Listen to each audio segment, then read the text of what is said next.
Do you sometimes wonder how you could truly have an impact when it comes to diversity, equity, inclusion, and belonging? How do you know you are moving in the right direction when it comes to becoming a more inclusive individual? As Diverse as Two Peas in a Pod brings topics such as ethnicity, genders, sexuality, religion on the table.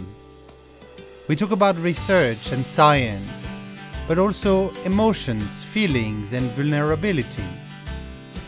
We discuss allyship, advocacy, privilege, but most importantly, we talk action. Because without action, we stay still. And when it comes to diversity, equity, inclusion, and belonging, stillness is never the answer. Welcome to As Diverse as Two Peas in a Pod. In this episode, I have the pleasure to welcome Dr. Ferial Pearson. Dr. Pearson, also known as Mama Beast, is a mother activist, author, educator, speaker, poet, comedienne, cook, sourdough artist, and citizen of the world. She founded the Secret Kindness Agents Project and is an assistant professor of teacher education at the University of Nebraska at Omaha. She has been teaching humans of all ages for 20 years in the Omaha area. As a Kenyan Indian Muslim immigrant, queer, disabled woman of color, she is passionate about working towards diversity, equity, inclusion, accessibility, and kindness. She has received national and local awards for her work in education and social justice, has authored 2 books, and has been featured as a speaker on the TEDx Omaha stage. Her Secret Kindness Agents project has been featured at Lady Gaga's Born This Way Foundation, Hallmark, Parents Magazine, Learning for Justice website and magazine, Midwest Living magazine, and more. Her goal is to make sure you know that you are loved and that you are enough just the way you are. She lives in Omaha with her spouse, 2 teenagers, and 2 guinea pigs. Welcome to another episode of As Diverse as Two Peas in a Pod. So, welcome to another episode of As Diverse as Two Peas in a Pod. Today, I have the great pleasure to welcome Ferial Pearson, who is going to be here with me for the next 45 minutes, maybe a little bit more, because we have lots of things I'm sure to discuss about. So, Ferial, welcome. Thank you for having me. It's a pleasure to be here. I was very excited when you reached out since our interests converge so much. So thank you for having me. Yes, and I'm looking forward to this conversation because, as you said, we have lots of things in common. But before we kind of dive into all these topics, what I'd simply like to ask you is, what's your story? So my story begins in Nairobi, Kenya. I was born and raised there. I'm the oldest of 4 girls. My parents raised us to be strong women. All of us, and they sacrificed along with my grandparents a lot so that all 4 of us could be well educated and follow whatever dreams we chose. They never told us what to do. And so I left Kenya when I was 19 to go to college. And I ended up in Minnesota because my friend lied about the weather there and said, you should come here for school. I'm already here. The weather was not special, but I ended up staying and getting my teaching degree there. I was the first in my immediate family to go to college. So it was a big culture shock. And I ended up meeting my spouse there. Actually, we've been married 21 years last month, actually. Got my teaching degree and then found a job in Omaha, Nebraska over the phone. Just needed a job. And it happened to be where my spouse is from, and he didn't want to go back to Nebraska. He said, anywhere but there. I'm a music major. I can find a job in a McDonald's somewhere, wherever you find a teaching job. I said, sorry, we're going back home. We were supposed to stay a couple of years, get some savings and then move to a more exotic location. But then we had children and ended up staying, and it's turned out to be a good thing. So I was a high school English teacher for 10 years in an urban public school. I loved it there. Most of my students were immigrants. They introduced me to their families. I became a part of their lives. And then I went to a different school for a couple of years with a foundation called the Avenue Scholars Foundation. And I created the Secret Kindness Agents Project with my students there, which has now become a global movement. And for the past 8 years, I've been teaching at the university. I got my doctorate within that time. And so I started as an instructional coach, an instructor, and now I'm an assistant professor in teacher education. We have 2 children. So my son, my oldest is Elahi, is his name. He's 18. And he just started college where I teach. So that's really nice. And then my youngest, Iman, is trans non-binary. They go by he and they pronouns. And they're 15 and are in high school, actually where their dad went to high school. And we're all musicians. We all play various instruments. I like to sing. My spouse and my 2 kids are all horn players. So they have a little family band they call the Tutors, which is a fart joke, but you know, that's the way things go. My family's still in Kenya, except one sister. My youngest sister lives in Maryland. One sister lives in Nairobi. Another sister lives in Mombasa, both of which are in Kenya. My parents live in Kenya. And we have family all over the world. So that's sort of my story. And it's a beautiful story. And there's like so much to unpack and to look into. However, there was one thing that that our listeners don't know, which is that you and I have connected a little bit before to discuss about what should we talk about. Otherwise, we'd be here for a number of hours. And they might not be happy to end up having an episode that is lasting for a few hours.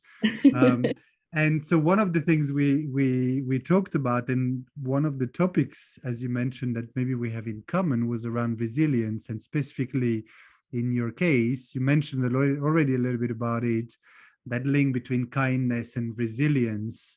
And that's what we're going to unpack today. And I'm really excited to talk more about it. So maybe let's just dive in straight into the topic. Actually, the first question I would like to ask you is, how do you define kindness? You know, that's an interesting question because I have come to hone my definition of kindness in the last, I would say, 3 years.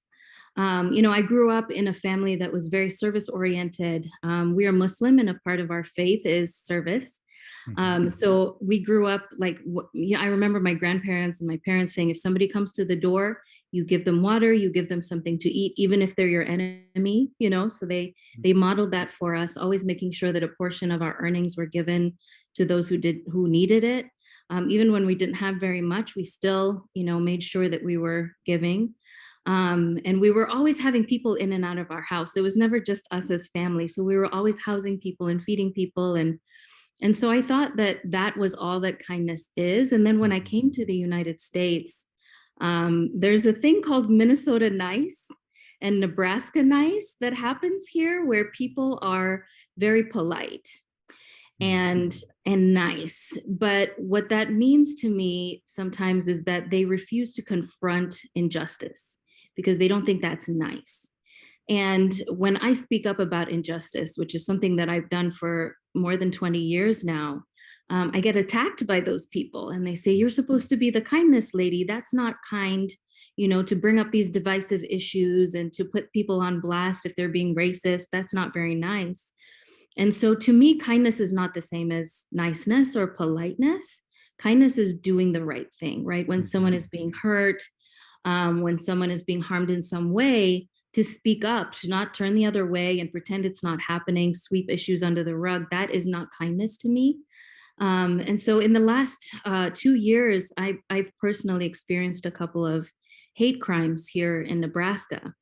It was so bad last year, right before the pandemic, that my life was threatened. They found my address and I had to take my family and move really quickly to a new neighborhood, make sure our name was not out there on the internet with our address and all kinds of things. And it was only because I had gone to a school to talk about issues of diversity, because that school was having many instances where children were bullying other children. And it was a high school. So these are teenagers. They were being racist, they were being sexist, they were being homophobic and transphobic. They were even being bullies about class and money, lack of money. Black kids were being called the N-word, and nooses were put in their lockers. There were kids riding around with Confederate flags in the parking lot. Girls were being threatened with sexual assault. All of this stuff was happening. And the principal reached out to me and said, "We heard your name. Can you come and talk to these students about diversity? These are the issues we're seeing." And I said, "Of course, that's something I would love to do. I do this a lot." I met with their school counselor. I went through my workshop, word by word. She said, "This is exactly what we need." And so I got there, and there was already a weird sort of feeling or a vibe, as the youth say these days, because the principal said, "Oh, these kids are in a bubble and you need to give them some shock value." And then the counselor, who I knew at that point, she said, "Parents heard you were coming and they complained to the superintendent and to the principal. And I don't know why, and I don't know what communication has been sent out to you, but, just wanted you to know." So I did my presentation. It's very interactive. And so I was asking students for examples of ageism and examples of sexism and examples of faithism and all of this kind of stuff. And there were a handful of very brave young people who were interacting respectfully. But for the most part, and this was the whole school, hundreds of people in this auditorium, including all the adults. And these kids started to mock me and jeer and boo and call me names, shouting for 43 minutes, and not one adult stopped it. And so then I was rushed out of the building. And by the end of the day, I was getting threats from these youth, from their parents, from the community, saying that, these are inappropriate topics to talk to children about, that I was endangering the school by posting these threats on my social media that I was getting. I was literally, putting photos of what I was getting.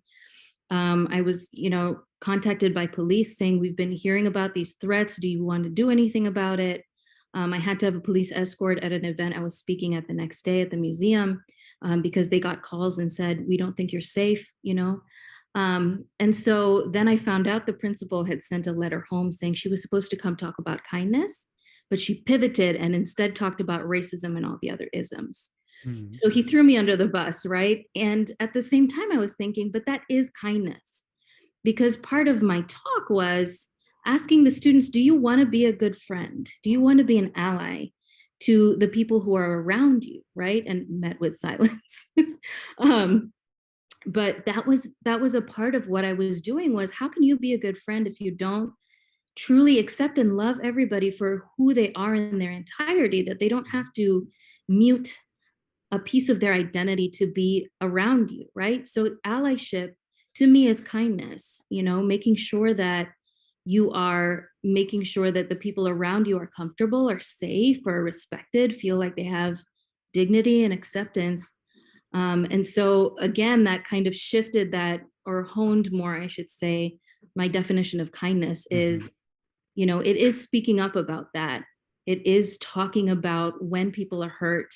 I think about the Me Too movement and how, that happened because women started speaking out about what was happening, and people started believing them. And that is kindness. That is absolutely kindness, is listening to someone who's been hurt, believing them, and saying, how can I support you? What can I do in this instance to support you? And that's beautiful definition, actually. And it's interesting because, as you said, we don't always think about it in those terms, how that kindness is not just about being nice. But the image you made me think about is that thing that I think most of us say is that your best friends are the ones who are telling you the hard truth as well, and things are when Right. you're not doing things right.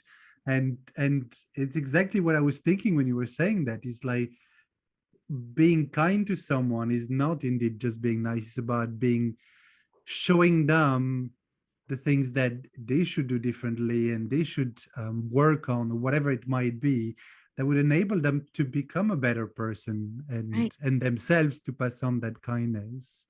Exactly. And so you mentioned you've been working in and present in as an advocate, as an ally in the diversity and inclusion space for quite a long time. But there was one thing you mentioned in your introduction, which I think is is a beautiful project, which is the secret kindness agents. How did that all start? Oh, it was never supposed to be big.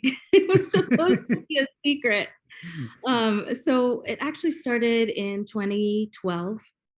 In December of 2012, actually, the anniversary is coming up in a few days here.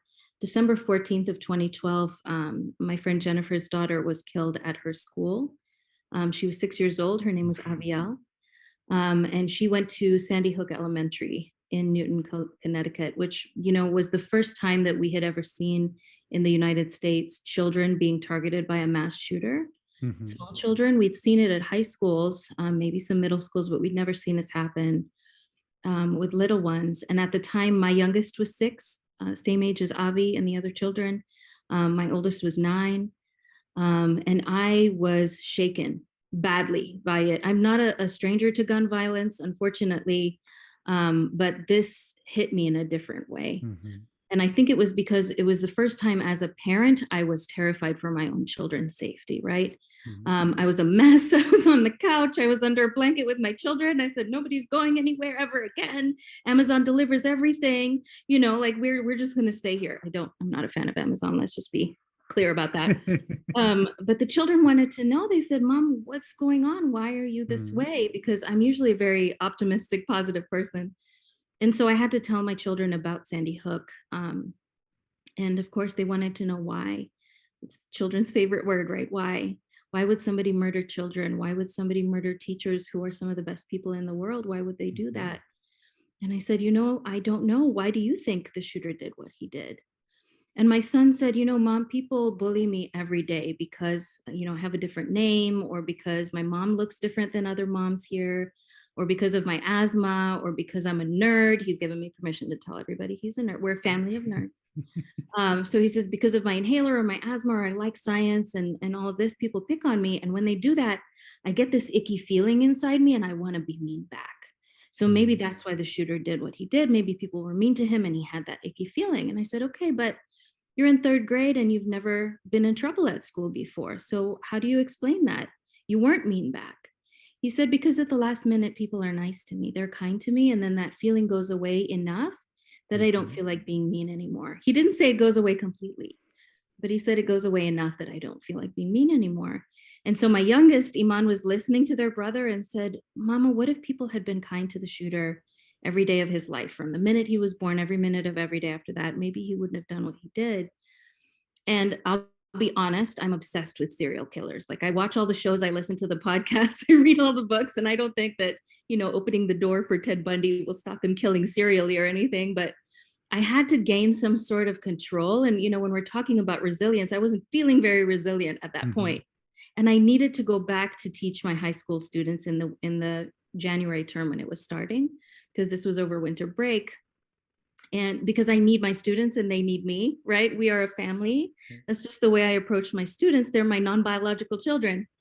And so I had to figure out a way to take some control back in my life. And I thought, it's a simple idea from a 6-year-old. I can't change what happened at Sandy Hook. I can't change what's happening even across the city, but I can affect the culture and the climate in my space, right? In my sphere of influence. And so I was on Pinterest. A lot of teachers are on Pinterest. And I saw this envelope and it said Agent Claire, and it was stamped top secret, and it was talking about acts of kindness. And I thought, okay, here's an idea. So I checked with my friends. They're all like, yeah, this is a great idea. We support you. So I had, confidence. And I went to my 17-year-olds at the high school, because we had talked a lot about bullying. They had experienced bullying. They had been bullies themselves. And still were we all are, right? When we're angry or hurt or scared, we do and say things we regret. And so I went to my students and I said, I have this great idea, y'all. We're going to have this envelope. It's going to have acts of kindness in it. And if you want to, you can take something. You can go do the act of kindness and I'll give you a reward. What do you think? And they said, we need to think about it. So they did. And they came back and they said, okay, so your idea has potential. But we think it needs a couple of improvements. And I said, okay, what? Because otherwise I'm not coming back. I'm going to have everything delivered. I'm not coming back. And the first thing they said completely blew me away, taught me a big lesson. And these, I have to explain that my students at the time were in a program for students who were living in deep, deep poverty, and also students who didn't have very high grades, not because they weren't smart, but because life circumstances prevented them from doing well at school, right? So they were going home to empty cupboards. They would be evicted quite a bit. Some of them had parents in jail or on drugs, or had experienced homelessness quite a bit. And what they said was, it's not really kindness if you expect a reward. So we don't want prizes. And I was just amazed, because these are children who literally, some of them owned nothing, right? They said, we don't want a reward, or it's not really kindness. So, I'm fighting back tears, and I'm like, okay, that sounds good, no rewards. And they said, secondly, we have to do our class motto, which is all of us or none of us, which means that you have to do this with us. And it can't be an if you want to thing, we're all going to do this.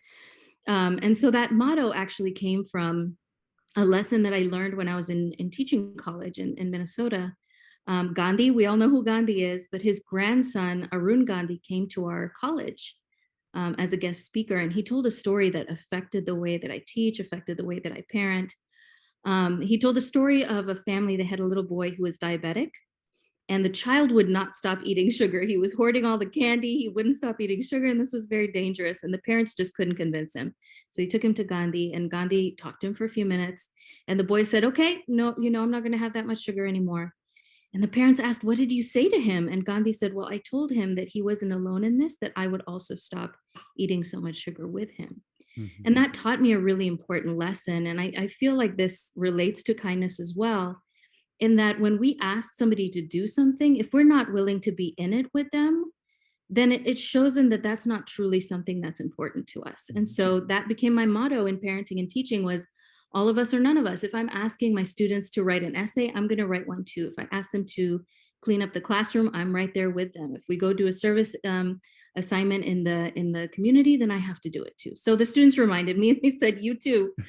And then we had to figure out how we were going to be secret, because we didn't want people to know who we were, so that we couldn't get rewarded. We didn't want thank you notes. We didn't want rewards. So we had to be secret. And that's where we came up with agent names. So we had a naming day. Everybody got a secret agent name. I'm Agent Mama Beast. My students named me that because they called me mom a lot. And apparently I'm good at my job, so they call me the Beast, because I'm in beast mode, apparently. So I'm Mama Beast, that's my agent name. And then we decided what our acts of kindness were going to be. We had two rules. One rule was that it couldn't cost any money, because none of us had any money.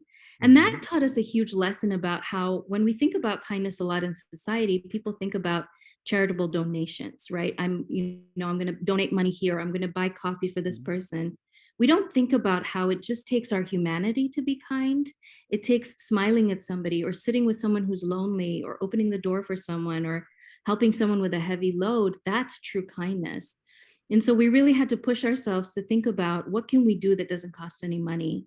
The second rule was that it had to happen within the school grounds, because we were feeling overwhelmed by the world at that time. We had a ceremony, because I'm a very cheesy, dramatic teacher. So I would play a song about kindness or social justice. They pushed me a little bit for more modern stuff. They're like, this is too old school. Stand by me, lean on me. Like, we need some Bruno Mars, some Christina Aguilera. Let's go. So I would preview the songs, of course, because they have to be appropriate. So I would play a song, and we would all very seriously and quietly walk up to the front of the room and take one of the envelopes that had our assignment randomly in it. And then we would do our assignment for the week, and we wrote a quick journal at the end. How did we feel before? How did we feel after? We described what happened. And after a few weeks, we noticed that there was a pattern. We always felt better after we did our act of kindness. Even if we were already having a good day and we were happy, we always felt better.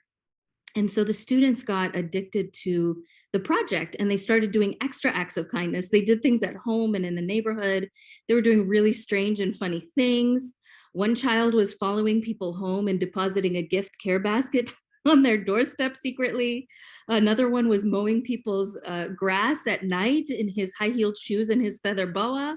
We had to talk about safety, so they were doing all these things. And then they started being loud about it. And so people found out who we were. A friend, I was bragging about my students on Facebook, and a friend of mine said, write a book. so other people can do what you're doing and we'll publish it at no cost to you. And I said, no, that sounds like too much work. And she said, all of us or none of us, shouldn't you ask your agents? And I said, I hate you, Cindy. So I asked the students and they said, as long as you do most of the work, we really want to write a book. And we want to donate the proceeds to the JDRF, the Juvenile Diabetes Research Foundation. So it became a book. A friend dared me to apply to do a TED Talk. And I was like, oh, an application is an easy dare. They'll never pick me. Then they picked me. So I did a TED Talk, but I haven't seen it, so I can't recommend it. And then, the students were going to graduate. I was going to leave to teach at the university. So I created a Facebook page at their request so we could continue our project. The news started doing stories about it. And so it's gone viral. I suppose it's in over 500 schools in 9 or 10 different countries now, preschool all the way through university. And we have, family members doing this, double agents, like a father-daughter team, Agent Peanut Butter, Agent Jelly. We've got like rogue agents. I have a 13-year-old boy in La Jolla, California. He saw my TED Talk and he messages me, Agent Gemini reporting for duty. This is what I did today. Agent Gemini out. Book clubs and families. And so that's really where it's come, but it was because a student blabbed about it. It was supposed to be secret, but they talked about it and now it's out there. And it's probably a good thing, I think, that it's out there and there is more people joining the whole thing as well, because Right.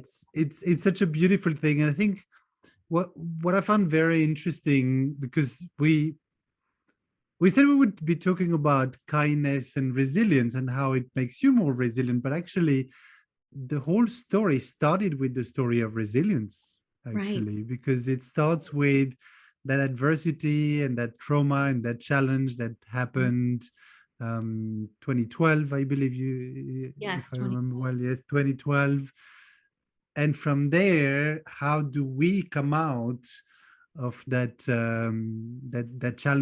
those challenging times, and comes out the secret agents of kindness, which Right. it's almost that virtuous circle, actually, that We didn't know that what we were doing is scientifically backed, right? So there was actually a study that came out in 2019, I think from New Zealand, that showed the link between civic engagement or kindness and resilience. And I did my dissertation, actually, I studied the Secret Kindness Agents Project, and I found the same thing. Because when I looked at sort of how the project affected me and how it affected my students, we felt better. We were more courageous. We were more confident. We felt physically better. Our health improved, our well-being, our mental health. And that's really what resilience is, right? And so for my dissertation research, I asked 23 different educators from 2 provinces in Canada, and throughout the United States, how did the project affect you and your students and your context? And the same thing came up. They kept talking about an improved morale, improved sense of well-being, improved relationships, students doing better at school and at home. Social emotional issues were resolved. Kids who were known for being bullies were now known for being leaders and kindness. There was a young child in Loma, Colorado, who's a 3rd grader in a very rural area. She was a selective mute, so she didn't talk at all. And she began talking, and she told her teacher it was because of Secret Kindness Agents Project. And so that's part of resilience, right? She said, I felt safer here. I felt like I could use my voice. And so research was backing what we were doing. We just didn't know. These teenagers who created this, I didn't do it. I was just a facilitator. But they were doing what science has proven to be real. Acts of kindness do improve all of these aspects of our well-being that leads to being more resilient. And as you said at one point as well in the story, is that we forget how these acts of kindness actually don't require much. Right. It can be very small things. I was as I was looking a little bit more at what is being done around the secret acts of kindness, I ended up on a video where it was just I think it was a lady or a gentleman who was just driving around and just telling people, you look gorgeous today, or you look amazing, I love your haircut, and whatever. And that was it. And seeing, I mean, the tears were coming for me as I was seeing the face of people going from almost that, that suspicious, why are you stopping me in the street, to, oh, I needed to hear that today. And seeing them kind of light up in front of the camera was, that video was brilliant. I need to show it to my kids actually tomorrow. Well, I loved it. And I loved the project too, because my students were in situations in their lives where they didn't have control over anything, really. Not very much at all. They didn't have control over where their next meal was coming from, whether they would be in danger, any of that kind of stuff. And when we're angry or we're sad or we're upset or we're scared, we do and say things that are mean to ourselves and to other people. And so my students would come up to me after making a series of bad decisions and they would say, "What's the point, miss? I'm just a bad kid." And they would give up on themselves. And that's the opposite of resilience. But after we did this project, and there was a story that I found, the students were saying, "We're being so extra, miss. We're finding all these YouTube videos about kindness. You need to go be extra too, because all of us are none of us." And so I found this story. It's a Cherokee legend from the First Nations website called The Story of the Two Wolves. It's a very quick story. And I told my children at home and I told my students, and the story goes, there's a grandfather talking to his grandson, and he says, "I have two wolves that are always fighting inside me. There's a good wolf who's full of kindness and generosity and love and compassion and joy. And there's a bad wolf who's full of anger and resentment and jealousy and spite and hatred, and they're always fighting each other." And the grandson asked the grandfather, "Which wolf wins the battle?" And the grandfather says, "It's the one that I feed," right? And so when I told the story to my little ones and to my teenagers, I asked them, "What's the food for the good wolf?"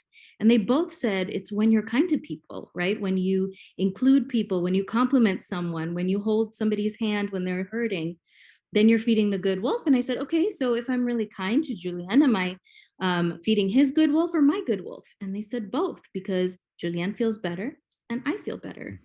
And so, okay, so what's the food for the bad wolf? Oh, it's when you're mean or when you're gossiping about somebody or spreading rumors or hitting someone or ignoring them.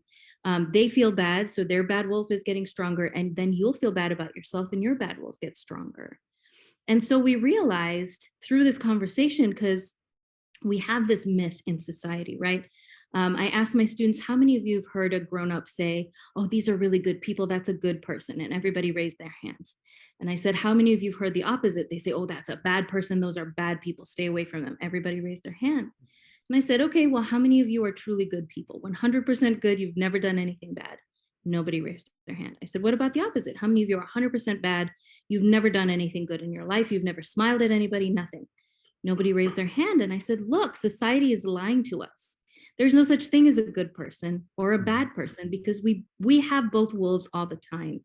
It just depends on who we feed," right? And so they understood through acts of kindness that they had control over which wolf was stronger in their life. And then my youngest said, "Sometimes I wake up and both my wolves are sleeping." And I said, "That's called apathy. So what do you think you need to do?" And my 6-year-old said, "I got to wake the good wolf up before the bad wolf knows what's going on." I said, "Well, how are you going to do that?" "I am going to make you breakfast and clean the kitchen." And so they did. And they brought me, my cheesy scrambled eggs. And I said, "How are you doing?" "My good wolf, his fur is shiny and his tail is wagging and his eyes are big and he's strong." I said, "What about the bad wolf?" "I think he's dead." Bad wolf was not dead, by the way. Now they're a teenager. The bad wolf will come up.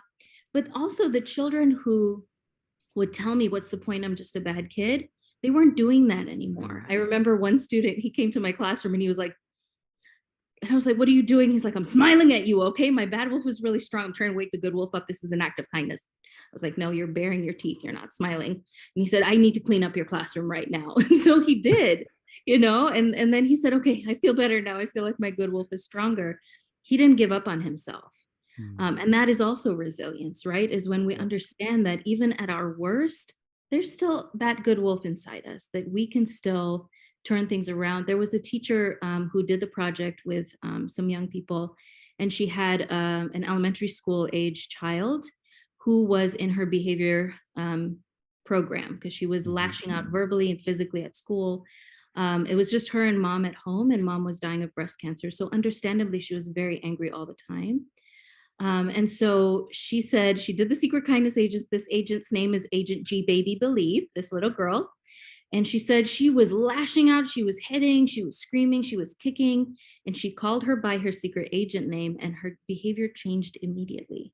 And the teacher said, I think it's because I was calling to her good wolf. When I called her by her agent name, I was reminding her that even though you're acting your worst right now, I still know you're in there. I still know that that good part of you is in there. And I think that's also resilience, is being able to turn things around when they're bad, because we can control that piece of what's happening. We can't control the factors that are happening to us, but we can certainly decide how we're going to do that, but we have to be intentional about it. 100%. And it's interesting, as you were speaking, I was thinking about kind of my vision of resilience and the different elements, and every single thing you mentioned was there. It's like, how do you gain that control back on what you can have control over? How do you grow that confidence? How do you you talked about not giving up. I think for me, that's the whole element of being committed to what you're doing and pushing through in those challenges, taking on a challenge. Actually, that's part of that resilience as well. And yeah, I think it's one of the first times I realized how that one little thing, in the long term, obviously, helps you in all these different elements and different dimensions of the resilience to be able to move forward. And that's a light bulb moment. Absolutely. There was one of my original agents. Her name is Ayeli. She's from Togo. She was a refugee from Togo, and English was her fourth language. And she was one of those children who was so shy. Like, her worst nightmare was that somebody would look at her and see her. And she was very shy of her accent as well, because, her main language is French, and she and I would, converse. And her first assignment, secret kindness agent assignment, was to pick up rubbish from the parking lot at the school, right? And the first day came, and I was in my classroom, and the office secretary came upstairs, and she said, something's really wrong with one of your kids. You need to come downstairs right now. And so I ran downstairs, and Ayeli was out there, and she was doing her assignment. She was picking up the rubbish and putting it in a bag. And she was crying loudly because she was so scared, because people were looking at her. And she was like, she was like, "Wah!" And I was like, Ayeli, did somebody die? What's going on? She's like, no, they're looking at me. Wah, they're looking at me. And I said, yeah, because you're screaming. Like, let's cry quietly. And she said, you're coming with me. So, we're picking up rubbish together. The second day she came up, because you're supposed to do your assignment for a week. So the second day she came up to my classroom, she said, let's go, it's time. So I went with her, we did it again. Third day, I went downstairs ready to help her, and she said, it's okay, your services are not needed. I have 2 friends here who are going to help me. She did it for the whole week. She didn't cry the next day or the day after that. And then the following week, she had a new assignment, but I noticed that she was still out there. And she was doing the same thing by herself with her friends. She gained this confidence. And one day, I was walking to my car about 3 weeks later, and a tall American guy was walking down the road, and he dropped a whole bag of fast food packaging just there on the street. And she marched up to him, and she's tiny, she's 4'6", and this guy's like 6'2". She marched up to him and she said, you, shame on you. Do you think I came from Africa to clean up your country? Are you not embarrassed? Let's go community service, 20 minutes. And she took his hand and made him go with her to clean up the school parking lot. And I was like, yeah, and he was, weeping just a little bit. And I said, you can't make grown men cry when you're doing acts of kindness, and he was like, I'm so sorry, I wasn't even thinking. But it was just amazing to see how her confidence grew through that project. And she continues to be very passionate about the environment, 8 years later, 9 years later, however long it's been. But that resilience was amazing to see, for sure. That's a great story. It's a brilliant story, actually. we need more of these little ones around to point at us and say, shame on you. What are you doing? Shame on you. And so one thing I wanted to ask you, because I'm sure there are lots of people who'd be interested as well to even though it's a secret thing and no one's supposed to know, to kind of spread it more. And I know you work quite a bit with teachers and supporting them and coaching them. So what would be kind of your kind of top tips for implementing something like this with their class? Yeah, so we have 4 non-negotiables. So there's 4 things you have to do. The rest you can tweak it and do it how you want. The first thing is everyone has to have an agent name. Okay. And you can name yourself, or you can have a naming day like we all named each other. But you have to have an agent name. And the importance of that came from that story I told you about that little girl who was acting so badly and she called her by her agent name. There are lots of children who act out because they don't belong anywhere. You know, they're not in sports, or they're not in music or theater, and they don't belong anywhere. So they act out, or they'll join a group of kids that is a bad influence on them because they need to belong somewhere. And having that agent name gives them that sense of belonging, that they're a part of this group. So the agent name is number 1. Number 2 is that the acts of kindness cannot be decided by the teacher. It has to be a joint effort. All of us or none of us, right? You can't have a dictator, but also because, first of all, children are way more creative than adults are. And that's been proven scientifically too. So they're going to have way better ideas than we have in the first place. But also, if the acts of kindness are their idea, then they're more likely to have buy-in and to do it. So that's the second thing. It has to be group decisions on what the acts of kindness are going to be. Now, some of the little ones will do, you know, 1 act of kindness together as a group every week. The older kiddos will have their assignments kind of like we did, or you can do a combination of that, or whatever you want to do. I've had 2 classrooms pairing up together where they have a 4th grader with a 1st grader, and they're double agents together, and they do their acts of kindness together like that as a team. So the second thing, again, is you all decide together. The third thing is there has to be some form of reflection after each act of kindness is done, because that helps us sort of internalize and remember how it made us feel. And that reflection can be done by journaling like we did, or by talking about it as a group, or creating a TikTok video or a piece of art. Some sort of reflection needs to happen. And then the last thing is that the acts of kindness have to become a habit. So it has to happen consistently and routinely. A lot of the literature and research that I've read about programs that teach kindness, they tend to be short, and they tend to be, you know, we're just going to do this for random acts of kindness day or week, or we're going to do this one charity project. They don't think about how do we make this become a habit. And, you know, I've read different places it takes 10,000 hours of practice for something to become a habit, or whatever else it is. And that really is what kindness is. It's a practice. So it has to become something that is a part of your everyday. And that's it. Those are the 4 things. And what I've noticed is that even in my family, you know, my family all have secret kindness agent names. And I'll tell you, even though it's going to be public now. My husband is Agent Fidelio, and his signature move, we all have signature moves. He's a very shy person, but he loves to drive around. And so he gives people rides, and he has water in his car, and he'll put their favorite playlists for them to listen to. So he takes them to go vote, or to go grocery shopping, or, you know, if they've drunk too much at the bar, he'll take them home. My son is Agent Askari Kuku, which means he's the guardian of the chickens. He loves chickens. In Swahili is my main language. Or sometimes he's just Agent Askari. And he loves to hold the door open for people. He's also very, very shy. And in college, actually, he said, Mom, I've been putting candy on people's doors and affirmations. So he'll put notes up at the dorm that says, you can do it. I believe in you. You deserve to have a great day. So that's kind of what he's been doing. And then my youngest is Agent Animal Hero, that changed into Agent King Willow, I think is their new agent name. It can change. And their favorite act of kindness used to be hugging people, but then the pandemic happened. So their signature move now is they write a lot of fan fiction about the Owl House show or Amphibia. I can't remember what else Steven Universe. So they go to people's fan fiction that they create, and they write positive feedback for them.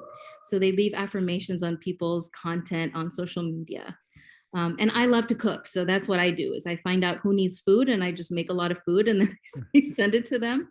My agent name is Mama Beast. So it doesn't take much. It really doesn't. And we talk about it as a family. You know, what did you see somebody do today that was kind? So we can name behaviors that are kind. What did you see somebody do, or what did you do?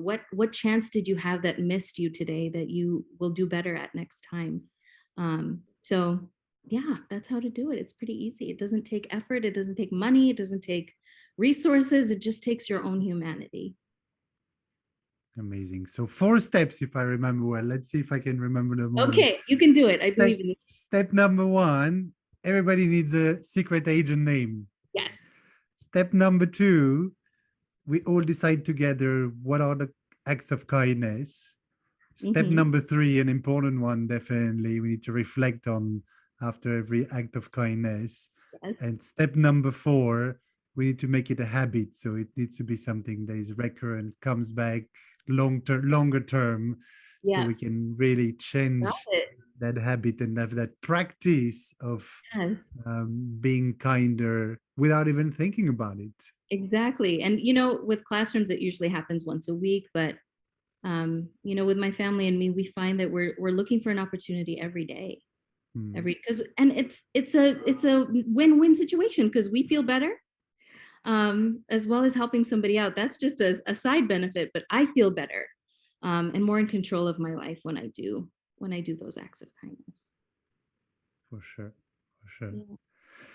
I have a more personal question. Maybe it's gonna be probably my last question, but how has this whole project impacted you as an educator and an educator of educators as well, and a mom, and wherever it might have impacted you actually? I was in a dark place before I started that project. I wasn't okay. My mental health was not great. And I've experienced a lot of racism and hate and, all of that kind of stuff, trauma. And so it's made me a stronger person for sure. It's made me a more positive person. I learned that kids can teach us so much more than adults can sometimes, and to listen to children because they created this. This was not what I did. I listened to my kids first and they told me about, the icky feelings and what if people had been kind to the shooter. And then my students who were like, it's not kindness if you expect a reward. I learned that these kids who people look down on and don't and think they're a problem because of their backgrounds or who they are, where they come from, that they were all heroes. They had such courageous acts like Ayeli and other kids, every single one of them.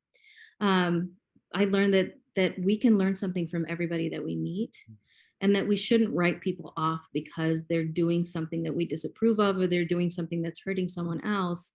It could be that they're sad or scared or angry or hurt. It could be that they just literally don't know any better. So it's made me, I think, more patient when it comes to educating people about issues of bigotry and oppression and hate. That how did they come to that? Who fed their bad wolf, right? I remember my students they used to talk so badly about other kids. They'd be like, oh my gosh, I can't believe so-and-so has any friends because they're such a terrible person. But afterwards they would say, Joe's really mean to people all the time. I wonder who's hurting him at home. We should sit with him at lunch and feed him compliments, make his good wolf stronger, and see if we can change his behavior. And that taught me something about how I've written off certain people because, I was scared of them, or they were doing things that were mean. And I never stopped to think about their humanity and how did they get to where that was. And maybe they didn't have the privilege of having the teachers that I've had, or being on the journeys that I've been on that have taught me what I know. So it's definitely made me more patient, more optimistic, more conscious of my own behaviors and words, and more intentional about being present in the moment, so I can look for opportunities, to make somebody's day a little bit better. Not a lot, but just a little bit. It doesn't cost a lot to smile at people or give them a compliment or, share my sandwich with them, whatever else it is. So yeah, it's made me for sure more resilient, for sure. I think I'm glad I asked that question here towards the end, because it was such an amazing answer to listen to, and such concrete things as well that show the impact of being kind is. So thank you so much. I want to thank you for being here in this podcast today and having accepted to be a guest. But also I'd like to ask you, for anyone who is listening, if they want to reach out to you, what's the best way for them to do that? I have a Patreon, actually. It's just Secret Kindness Agents on Patreon. So they can reach me on there. There's a messaging aspect. My email is fpearson@unomaha.edu. If you Google me, because I'm the only Ferial Pearson in the world, it turns out it's not a very common name. You'll find my work email. The Secret Kindness Agents page on Facebook, I'm the only one who runs that, so you can message me through that as well. Any social media, you can find me pretty easily. Perfect. And I'll put all the details in the notes of the episode as well, so it's easy for people to find you. Yeah.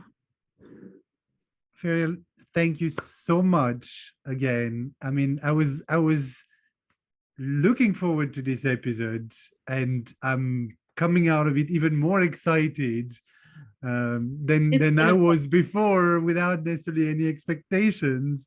And now I'm so glad that we had the chance to connect. And I know there is so much more as well we could discuss about, and so many other facets of your life and what you're doing that is definitely interesting. I let people read online a little bit more about you as well, but I hope I'll have the chance to have you again as a guest in one of the future episodes.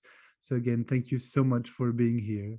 You're welcome. Thank you so much for having me. It was an honor and a pleasure, and great to get to know you as well.